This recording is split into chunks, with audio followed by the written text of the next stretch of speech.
Welcome to the Luxury Listing Specialist Podcast with Michael LaFido, where top luxury agents reveal their best practices, plus interviews with real estate industry influencers, thought leaders, and luxury marketing experts. You'll come away from each episode with new strategies and tactics to dominate high-end homes in any market. And now for the latest episode of Luxury Listing Specialist. Here's your host, luxury real estate expert, coach, and trainer, Michael LaFido. Hey everyone, it's Michael LaFido from the Luxury Listing Specialist podcast. Really excited to bring in a new episode today. Before I introduce our guest, again, you are at the right spot. If you're an agent, whether you're a beginner or a veteran, and you're looking to dominate your local marketplace, whether it be high-end or luxury.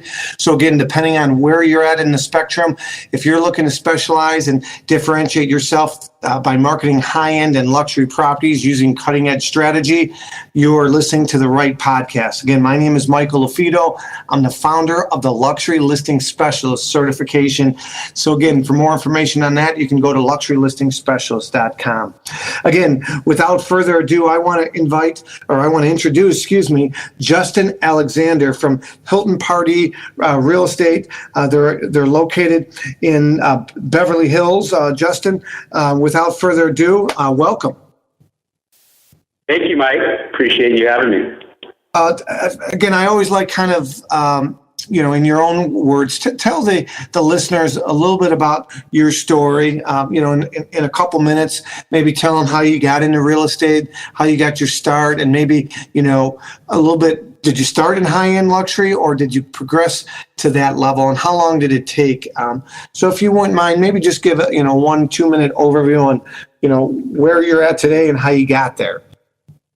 Sure. Well, I grew up in Southern California, so I'm a native to the area in a town called Oceanside in San Diego County. And I was actually introduced to real estate at a very young age in high school. My dad's best friend was a high-end real estate agent in a town called Fallbrook, which is an equestrian, really beautiful agricultural town in North San Diego. And basically, Dad's friend threw me in head first with not much of a float to keep me up, and I was his assistant and really had to figure out how to jump into his business and, help him take it to another level, really without any experience. So my experience was I was a salesperson by nature.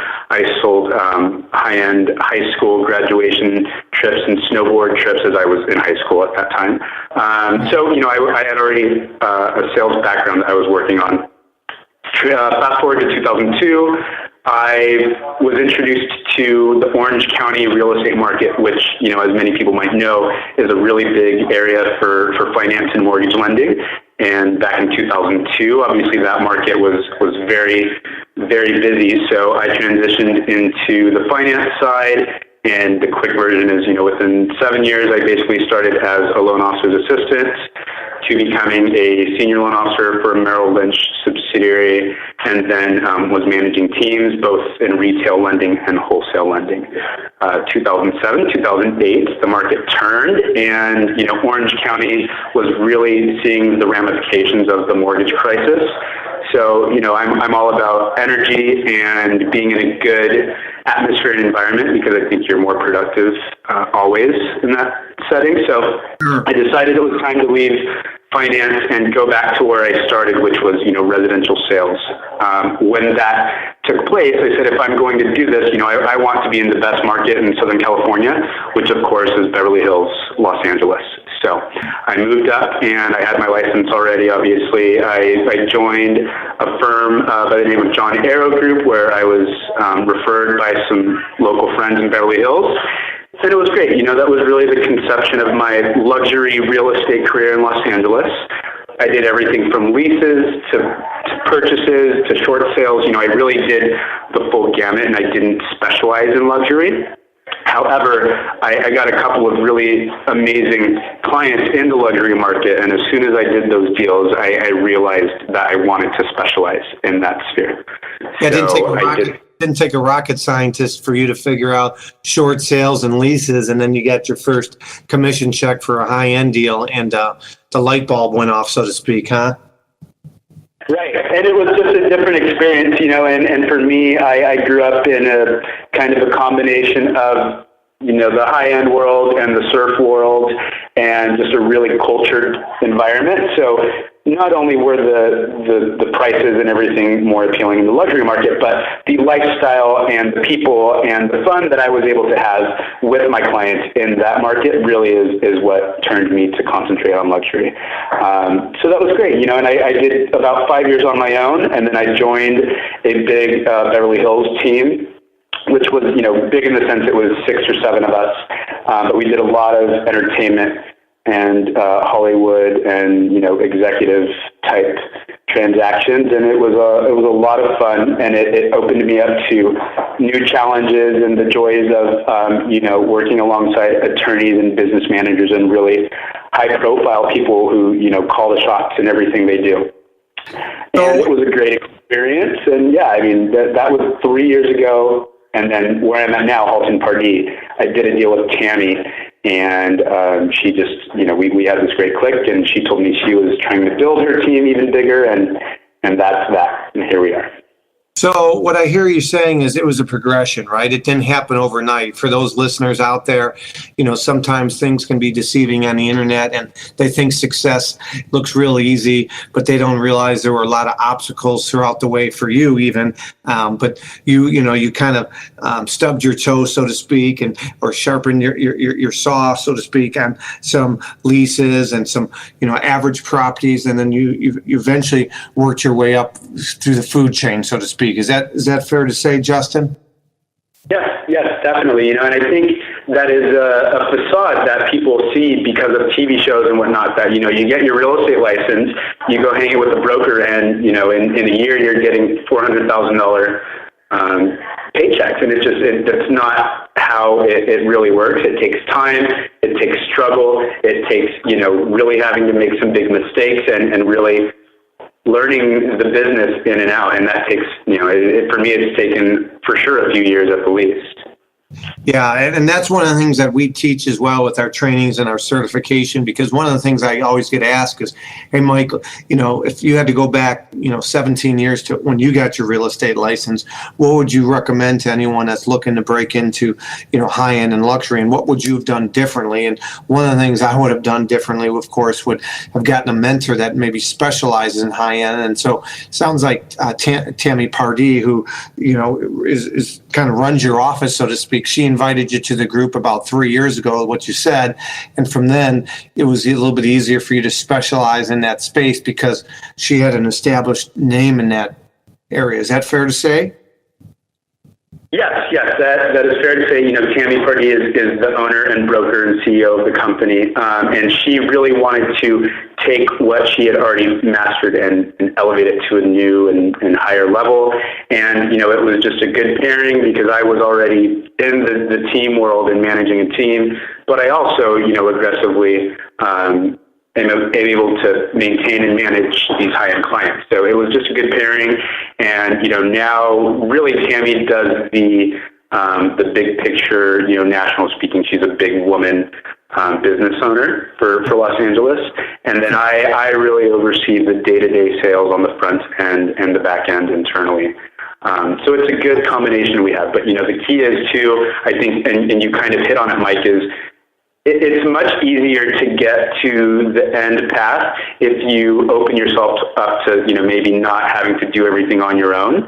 And for me, as soon as I open myself up to the world of being a team or maybe being someone's right hand or being a part of, a multiple agent system, it really opens up your doors because you get to see how much more can be accomplished when it's not just one person.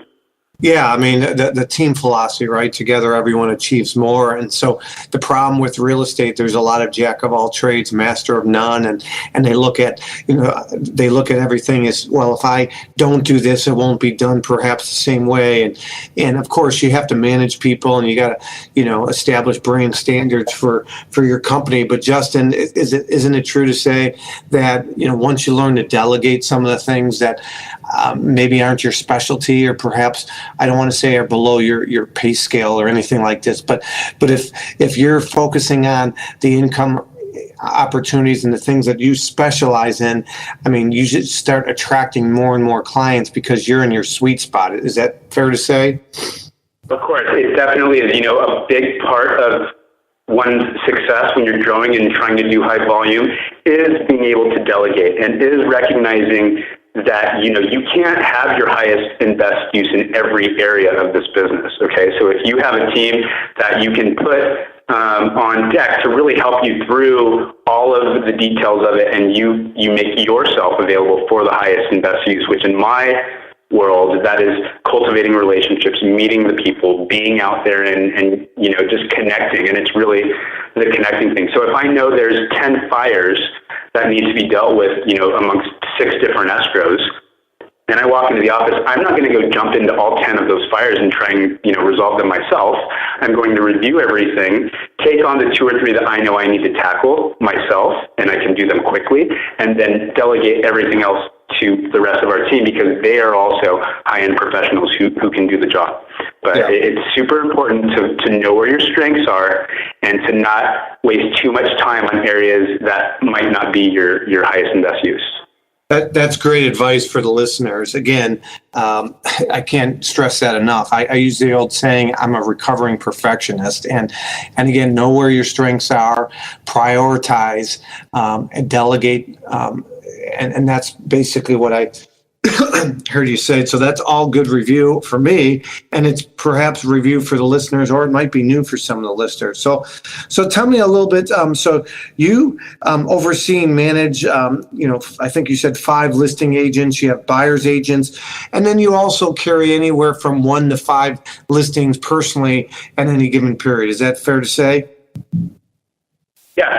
Our agent team, it's growing right now. We have 5 listing agents, and they only represent sellers. We have right now 20, I think we just added 2 more. We have 23 buyer's agents, and they only represent buyers. Okay, so we have 28 agents total. And then on the listing side, all of those agents have a coordinator, a listing manager.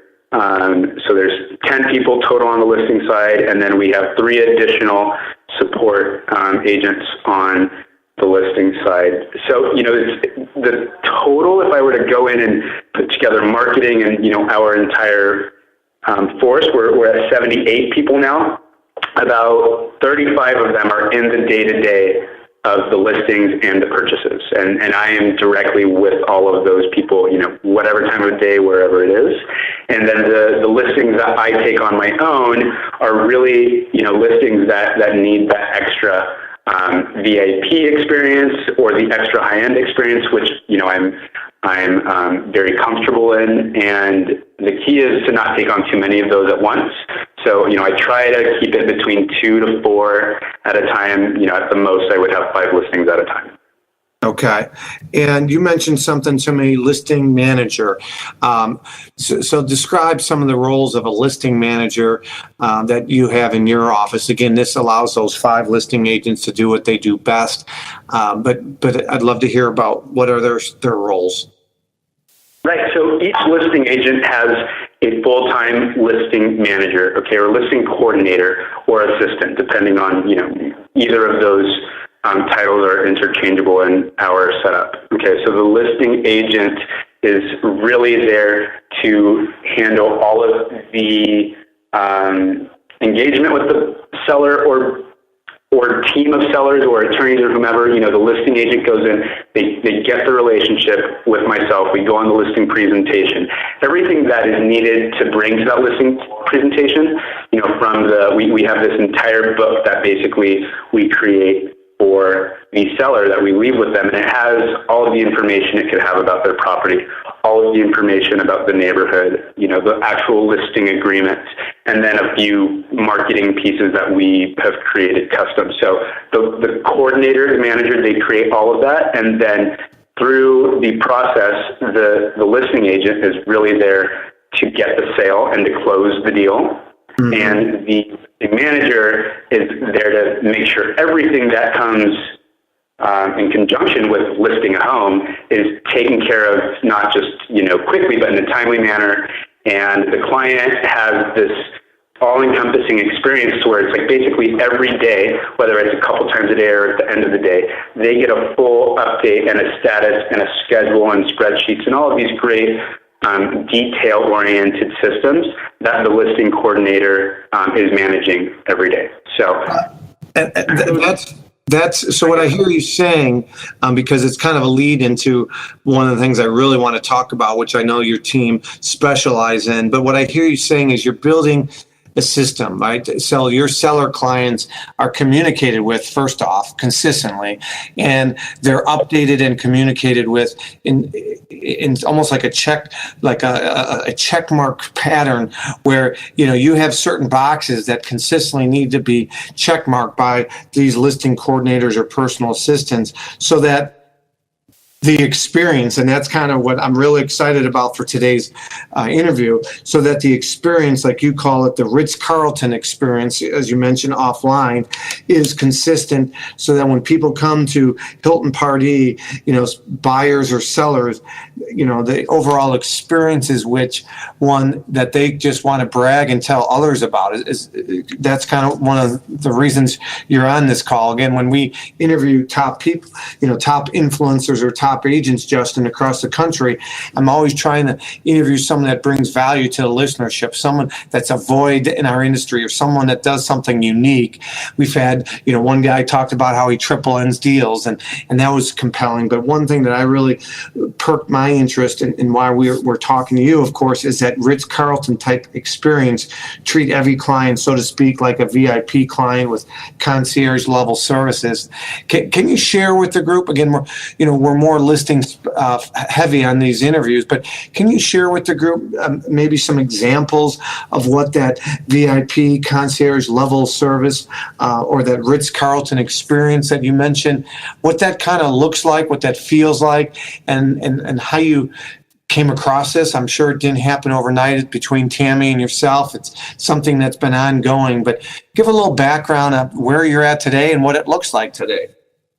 Sure, and we found out, and Tammy found this out, well before I came over to the firm. But we've really honed in on, you do have to invest into your people in order to have the best possible experience, and that means putting in a little bit more than I think most people are prepared to do. We spend a lot of money to make sure our experience is that kind of Ritz-Carlton-esque feeling from the beginning to end. So what our listings teams do that is really above the bar is, as some of you might know, when you go to list a home, and not everything's a brand new construction, modern, that's just turnkey move-in ready.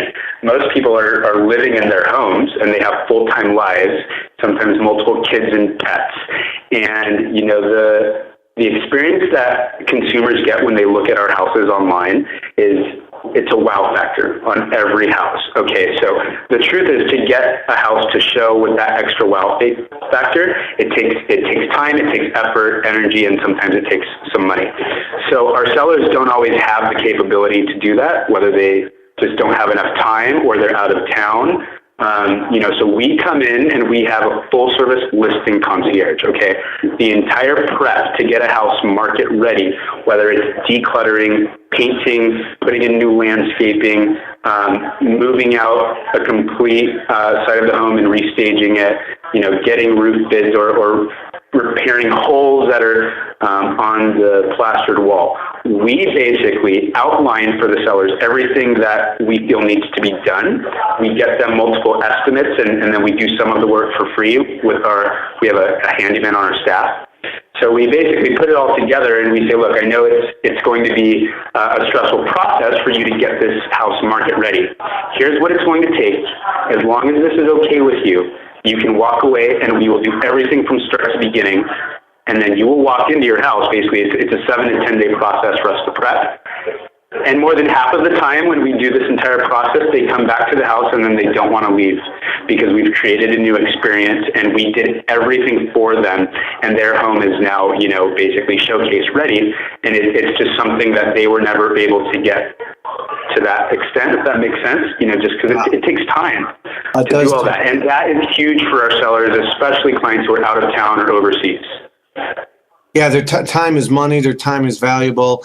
I use the term 10% of buyers can visualize, as well as buyers agents can visualize. In other words, 90% only see the home as it appears the day they view it or how it's online. So it's imperative, and I'm glad you hit the nail on the head. I repeat this a lot, Justin. It's imperative that you position the home most effectively so you accentuate the best features of the home, downplay the least favorable. And so whether it be decluttering, whether it be neutralization, whether it be the placement of furniture so that the focal points of the rooms are the focal points. I mean, it sounds like you guys are doing the things that we're doing here in my market, and I tip my cap to you on that. That's awesome.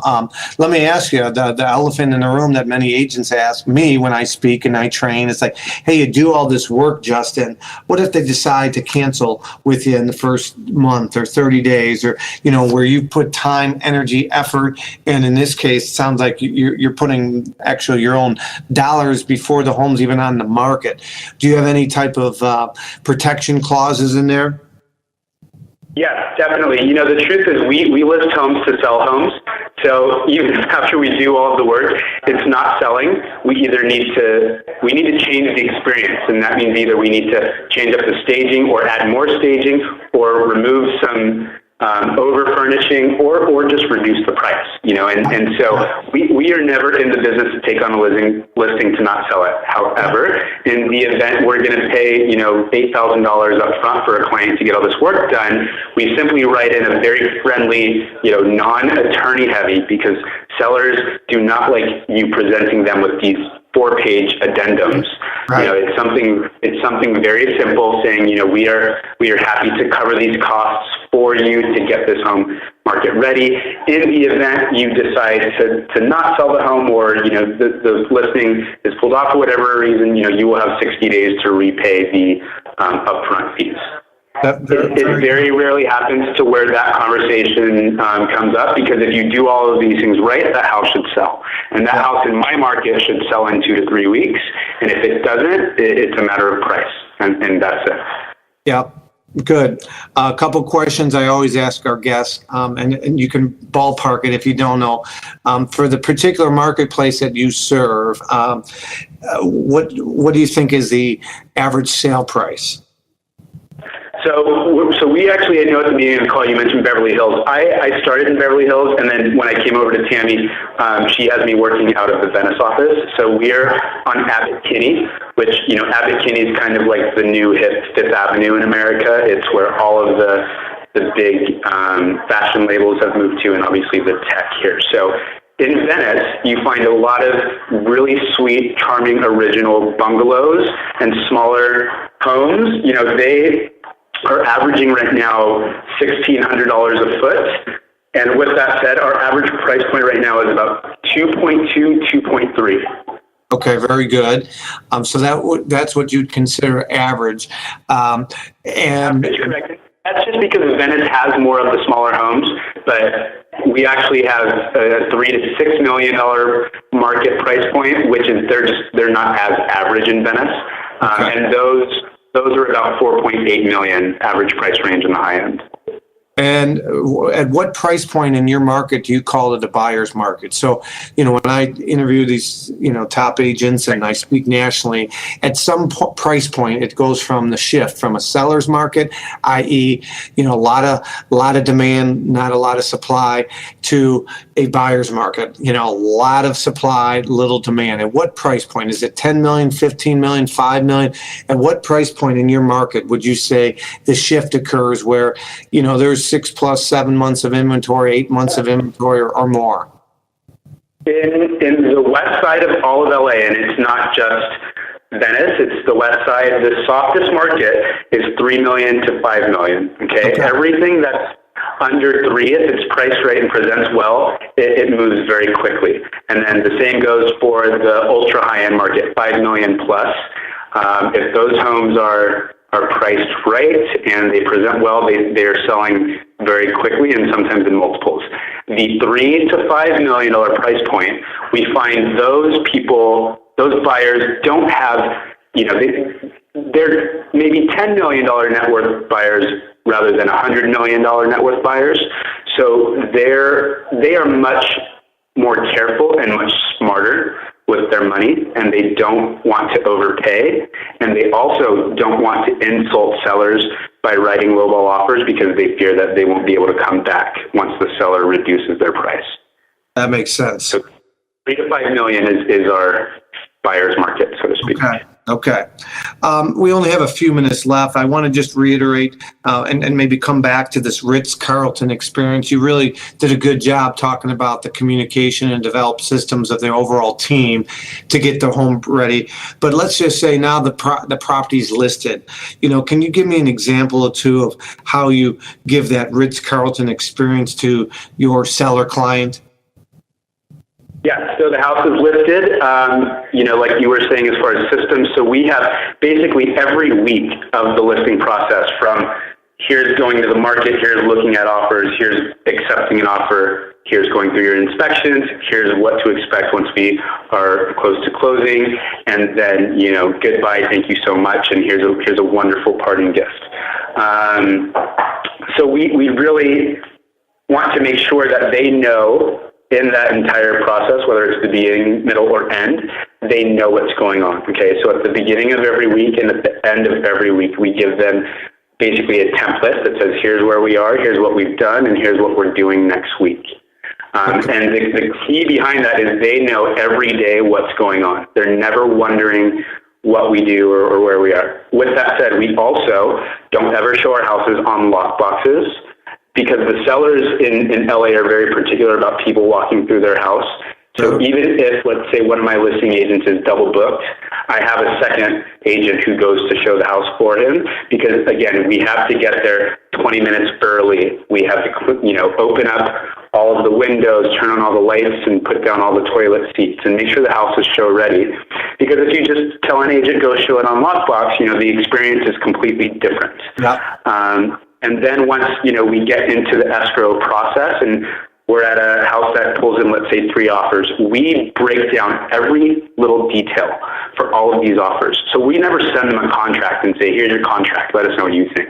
We make it as basic as possible to where they can look at all of the boxes of terms, strike the ones they don't want, give us counter terms for what they do want, and then we move into a quick counter process to where we can hopefully open escrow within 2 days of receiving the offer.